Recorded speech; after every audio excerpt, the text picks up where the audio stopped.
সুপ্রিয় দর্শক, আপনারা এই মুহূর্তে যে যেখান থেকে বসে আমাদের এই ভিডিওটি ক্লিক করেছেন, আপনাদেরকে সালাম শুভেচ্ছা জানিয়ে শুরু করছি আজকের লাইফ স্টোরি। দর্শক, আপনারা দেখছেন যে বোনটিকে, এই বোনটির জীবনে কেন মিডিয়ার সামনে বা ইউটিউবে আসছে আমরা জানি না। আমরা তার জীবনের গল্প জানার চেষ্টা করব। আপু, আসসালামু আলাইকুম। ওয়ালাইকুম সালাম। আপু কেমন আছেন? আলহামদুলিল্লাহ ভালো। আপনি ভালো আছেন? জি, আলহামদুলিল্লাহ ভালো আছি। আপনার নাম কি আপা? আমার নাম হলো সুমন আক্তার সুমি। আচ্ছা আপা, আপনি এই যে আমাদের ভিডিওতে আসছেন, কি কারণে আসছেন, যদি আপনার এই বিষয়টা যদি আমাদেরকে বিস্তারিত বলেন। আসলাম এই কারণে যে আমার বাবা নেই, তো আমাদের সংসারের অভাবে এই কারণে ভিডিও আসা। আচ্ছা, বাবা নেই বলতে কি আপনার বাবা কি মরে আমার গেছে? বাবা বিয়ে করছে আরেকটা। মানে সেই বিয়ে কেন করেছে একটু যদি বলেন, ফ্যামিলির ব্যাকগ্রাউন্ডটা যদি আমাদেরকে একটু বলেন। কারণ হলো আমরা তিনটা বোন, আমরা ভাই নেই। আচ্ছা তো আমার আব্বু নেশাপানি করতো, আর জানি না তার ভিতরে কি ছিল, সে কি কারণে আমাদের ভিতরে চলে গেছে আমার আমার আম্মুরকে রাইখা। তো অন্য কারণ আরেকে পেয়ে সে চলে গেছে। এটাই আমার কাছে কষ্ট লাগতেছে যে আমি কি কোনো সময় কি বাবার আদর কি আর পাবো না। এটাই আমার কাছে কষ্ট। আচ্ছা, আপনার বাবা নেশা করতো, এটা কি আপনার আম্মা জানতো? না, আমার আম্মু জানতো না, কিন্তু ধরা দিত না। তো আমার আম্মু একদিন জেনে গেছে যে আমার আব্বু এসব কাজ করে, তখন থেকে ঘরের ভিতর অনেক অশান্তি, অনেক আমার আম্মুকে অনেক মারতো, মারপিট করতো। আচ্ছা, সেটা যখন আপনার আম্মু জানলো, তখন আপনারা কতটুকু ছিলেন? তখন আমি ছোট ছিলাম, তখন আমার বয়স উম, 9 হবে, 9-10 হবে এমন।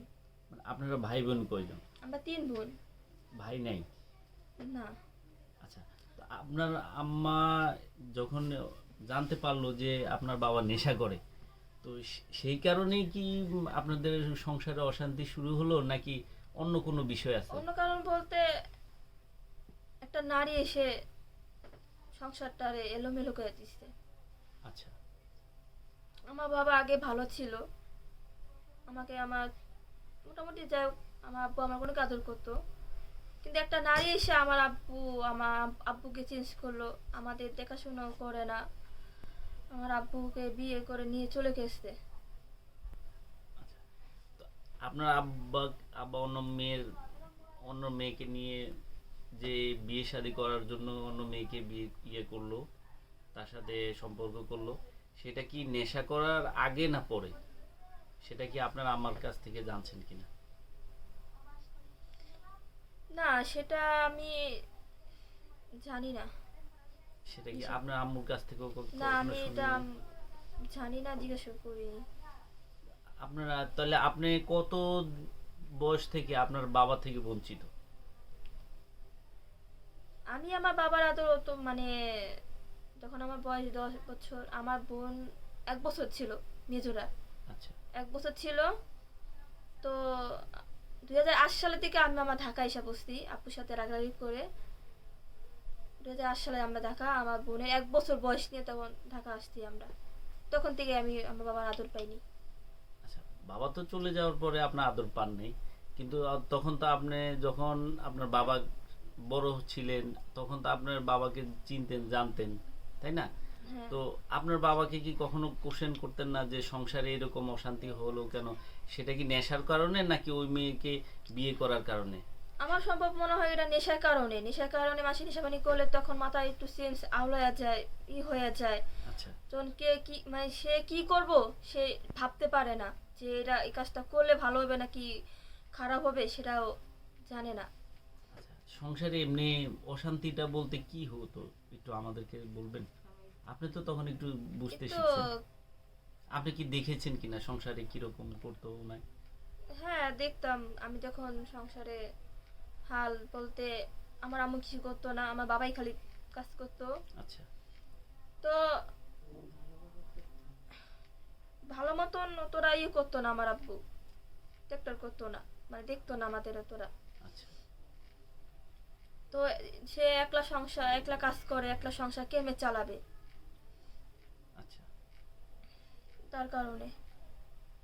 আচ্ছা, তখন কখনো কি আপনার বাবাকে কোশ্চেন করেছিলেন বা আপনার মা কোশ্চেন কখন? বলতে আমার বাবার সাথে তো আমি, তোরা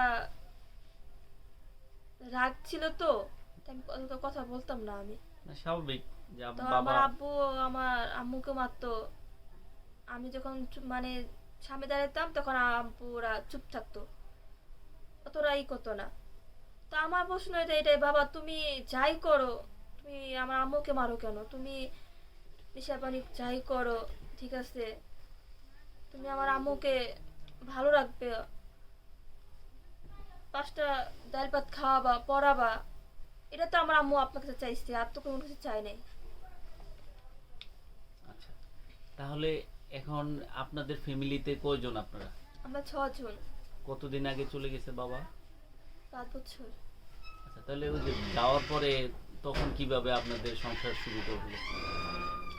যার পরে বলতে তখন আমার বয়স 13 ছিল।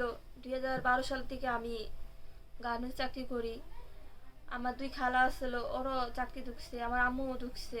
আমার আম্মু হলো কিডনি সমস্যা, সে মেশিন চালাতে পারে না, সেই মেশিন চালালে তো হাত পা ফুলা যায়, পানি হয়ে যায়। তার কারণে আমার আম্মু এখন কাজ করতে পারে না। আচ্ছা, এখন তাহলে এই অভাবের সংসারে আপনি এখন কি করতেছেন? আমি এখন কাজ করতেছি। আচ্ছা, কাজ করে কি ভালো লাগতেছে? হ্যাঁ, ভালো লাগতেছে। আমি আল্লাহর কাছে শুকরিয়া করি যে আমি কাজ করে আমার ফ্যামিলির আমি খাওয়াইতে পারতেছি, সেটাই আমি আল্লাহর কাছে শুকরিয়া করি। আপনি কি সংসারের বড়? হ্যাঁ, আমি বড়। আচ্ছা, তাহলে আপনার এখন আপনি কি বুঝতে পারতেছেন যে আপনার বাবা কি ওই মেয়েকে ভালোবাসার কারণে চলে গেছে নাকি মানে নেশার কারণে চলে গেছে?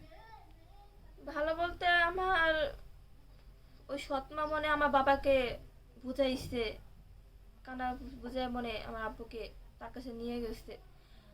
আর আজকাল তো মনে হয় তাবিজ ছাড়া তো সবকিছু তো মানে দিয়ে তো সবকিছু করা যায়। তো ওই দিয়ে মনে হয় আমার বাবাকে তার কাছে নিয়ে গেছে। আচ্ছা, তো আপনার বাবা তো চলে গেল, এখন আপনি সেই সংসার আপনি ট্যাকাল দিচ্ছেন, কি হ্যাঁ, শুধু সেই আপনার বেতনের টাকা দিয়ে সংসার চলে নাকি আর কেউ আপনার আম্মা কিছু করেন? আমার আম্মু চা বিক্রি করে, আমার নানু পান সিগারেট বিক্রি বিক্রি করে, আর আমার খালামণি সেলাই মেশিন আছে, ওই সেলাই মেশিন চালায়। আমরা এই কয়জনই সংসারটা চলে।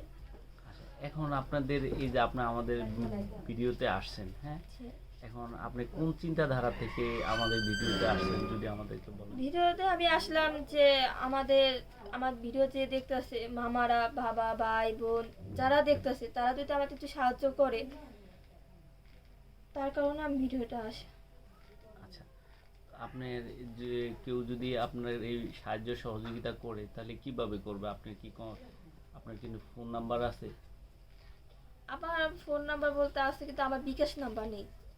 আচ্ছা আর আমার সাথে যদি যোগাযোগ করতে চায়, আমার ভাইরা আছে, তাদের সাথে যোগাযোগ করলে আমাকে পাবে। আচ্ছা, আপনি এই যে কেউ আপনার নাম্বার চাইবে যাচাই করার জন্য যে আপনাকে সাহায্য সহযোগিতা করলো, এটা সত্যিকারে আপনি পেয়েছেন কিনা, তো সেই ক্ষেত্রে দেখা যাচ্ছে যে আপনার কন্ট্যাক্ট নাম্বারটাও চাইবে, তখন সেই ক্ষেত্রে কন্ট্যাক্ট নাম্বারটা দিবেন কিনা আপনার? আমার বলতে আমার পাশে যে আমার ভাইরা আছে, তারা কি বলে, তো তারা যদি ঠিক বলে যে হ্যাঁ তোমার নাম্বারটা দাও, দেখো কি বলে, তখন আমি দিব, তার আগে আমি আমার নাম্বারটা দিব না। আচ্ছা, আপনি তো এখন বয়স কত? 20 চলে। 20 চলে, তাহলে আপনার এই বয়সে তো বাবা ফ্যামিলি সংসার চালাবে, কিন্তু সেই ক্ষেত্রে আপনি সেই সংসার আপনি হাল ধরেছেন, কিন্তু এই বয়সে তো আপনারও বিয়ে শাদীর প্রস্তাব আসার কথা, সেটা কি কখনো আসছে?